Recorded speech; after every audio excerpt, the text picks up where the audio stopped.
একজন সরকারি চাকরিজীবীর বিরুদ্ধে যদি যৌতুকের মামলা হয়, সেক্ষেত্রে তার চাকরি চলে যাবে কিনা এটি আমাদের অনেকেরই প্রশ্ন।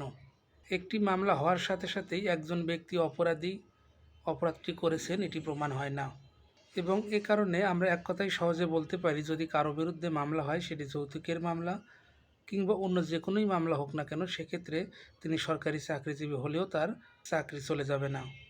তবে অনেক ক্ষেত্রে দেখা যায়, যদি মামলাটি ফেস করা না হয়, সময় মতো হাজিরা দেওয়া না হয় এবং তিনি যদি দীর্ঘদিন জেল হাজতে থাকেন, সেক্ষেত্রে তার চাকরি চলে যেতে পারে। আবার যে ক্ষেত্রে সাক্ষ্য প্রমাণের মাধ্যমে সেই ব্যক্তির অপরাধ প্রমাণিত হয়, অর্থাৎ তিনি অপরাধ করেছেন সেটি প্রমাণিত হয় এবং তাকে শাস্তি দেওয়া হয়, সেক্ষেত্রেও সেই চাকরিজীবীর চাকরি চলে যেতে পারে।